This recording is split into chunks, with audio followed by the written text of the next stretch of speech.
बुढ़ापे की लाठी कहानी। रामनाथ जी को शहर में आए अभी 2 साल ही हुए थे। उनका बेटा सचिन शहर में नौकरी करता था, इसीलिए वह अपने पिता को भी शहर ले आया था। सचिन की पत्नी राधिका को रामनाथ जी का उनके साथ रहना पसंद नहीं था। वह चाहती थी कि हम अकेले में मजे से रहे। इसी बात को लेकर अक्सर घर में कहासुनी होती रहती थी। एक दिन राधिका घर का काम निपटा रही थी में एक शीशे का गिलास गिरकर टूट गया। राधिका को बहुत गुस्सा आया। वह बोली, बाबूजी, आपको दिखाई नहीं देता कि मैं सारा दिन घर का काम करती रहती हूँ और आप नुकसान करते रहते हो। अब कौन यह समेटेगा? राधिका की बात सुनकर रामनाथ जी बोले, बेटी, मैं साफ कर देता हूँ। यह कहकर रामनाथ जी कांच के टुकड़े समेटने लगे। तभी एक कांच उसके पैर में चुभ गया।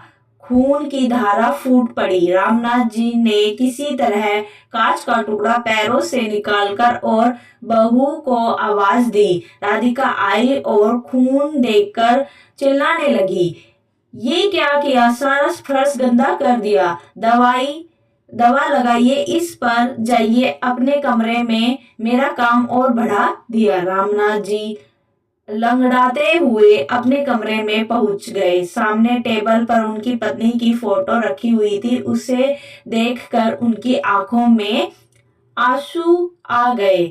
जब वह जिंदा थी तो रामनाथ जी को कभी एक गिलास पानी नहीं लेने देती थी। उनका बहुत ख्याल रखती थी। शाम को जब सचिन घर आता तो राधिका ने उसे सारी बात बता दी। सचिन पापा के कमरे में आया और बोला, पापा, मुझे लगता है आपको यहाँ लाना ही नहीं चाहिए था। आप एक जगह चैन से बैठ नहीं सकते हो क्या? रामनाथ जी कुछ नहीं बोले, बस चुपचाप बैठे रहे। कुछ देर बड़बड़ा कर सचिन बाहर चला गया। रामनाथ जी की कहीं अतीत में खो गए। जब सचिन पैदा हुआ था, उन्होंने पूरे गांव में दावत दी थी। उनकी पत्नी यशोदा ने बहुत लाड़ प्यार से सचिन को पाला। सचिन जब थोड़ा बड़ा हुआ तो रामनाथ जी उसे अपनी साइकिल पर बैठाकर स्कूल छोड़ने जाते। गांव से दूर बड़े से स्कूल में उनका दाखिला कराया। दोपहर को खेत में काम करते करते हमेशा घड़ी देखते रहते। जैसे ही सचिन की छुट्टी का समय होता, उसे पहले ही स्कूल के गेट पर पहुंच जाते।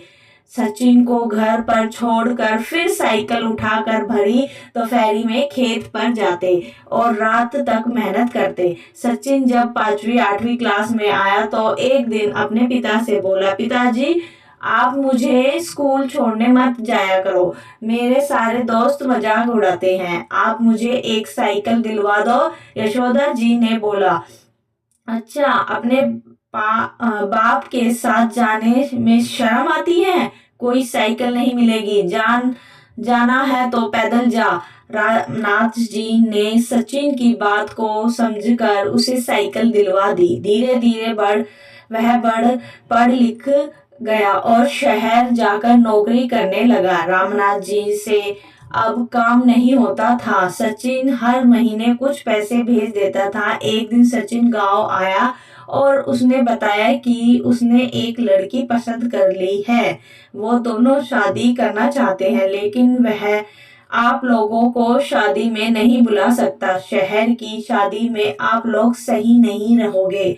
यह सुनकर रामनाथ जी और यशोदा का दिल टूट गया। यशोदा ने वो तो कुछ ही दिन बाद बिस्तर पकड़ लिया। 2 महीने बाद सचिन राधिका को लेकर गांव आया, लेकिन एक ही दिन रुका कर वापस जाने लगा। रामनाथ जी ने उससे कहा, बेटा, कुछ दिन रुक जाओ, शायद तेरी माँ की अंतिम घड़ी आने वाली है। कुछ दिन तुम लोग साथ रहोगे तो उन्हें अच्छा लगेगा। सचिन ने कहा, पिताजी, राधिका नहीं रुकेगी, उसे गांव पसंद नहीं आ रहा।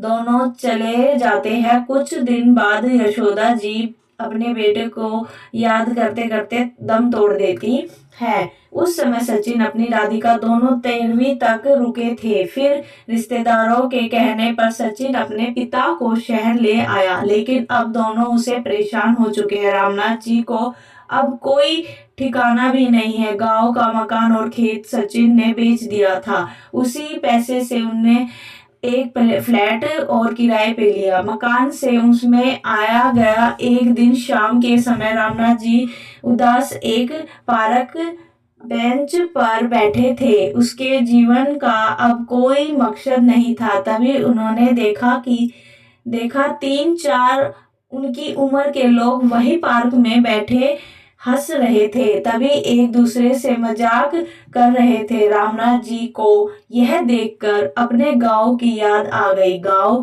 की चौपाल पर वे भी गांव वालों के साथ अपने सुख दुख बांटते थे। इसी बीच किसी की आवाज से उनका ध्यान भटका। उन्होंने नजर उठाकर देखा तो उसमें से एक सज्जन उसके सामने खड़े थे। वे रामनाथ जी से बात करने लगे। उन्होंने अपना नाम राजेंद्र बताया। उन्होंने कहा, आप भी बहू बेटे से परेशान हो? रामनाथ जी ने कहा, नहीं नहीं, ऐसा कोई बात नहीं है। यह सुनकर राजेंद्र जी अब हंसने लगे। अरे भाई, हमसे कुछ छिपा नहीं है। हम सब भी अपने घर वालों से परेशान थे, लेकिन आज देखो हम कितने मजे में हैं। यही पास में एक आश्रम है, वही रहते हैं। जो मन में आए वो करते हैं। जहाँ जाना हो वहाँ जाते हैं। वहाँ बड़े प्यार से नौजवान हमारी सेवा करते हैं। समय पर खाना मिलता है, साथ ही हंसी खुशी का माहौल रहता है। छोड़े इस उम्र में हम अपने बेइज्जती करवाना आ जाओ हमारे संग। यह सुनकर रामनाथ जी की आंखों से आंसू बहने लगे। राजेंद्र जी ने बाकी सबको बुलाया लिया। फिर वे रामनाथ जी को आश्रम दिखाने के लिए ले गए। वहाँ सब खुशी खुशी रह रहे थे। वहाँ उन्हें कुछ लड़के लड़कियों मिले जो वहाँ सेवा करते थे। उन्होंने बहुत प्यार से रामनाथ जी के सारे बात सुनी और उसने कहा, दादाजी आप हमारे आश्रम में आ जाइए।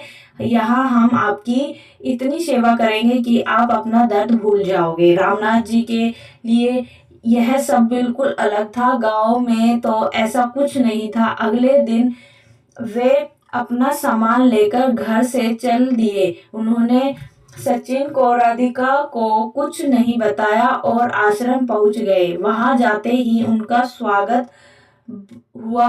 अब वे वही रहते हैं। वहां उन्हें बहुत आदर सम्मान के साथ नाश्ता, खाना और पैसे भी मिलते थे।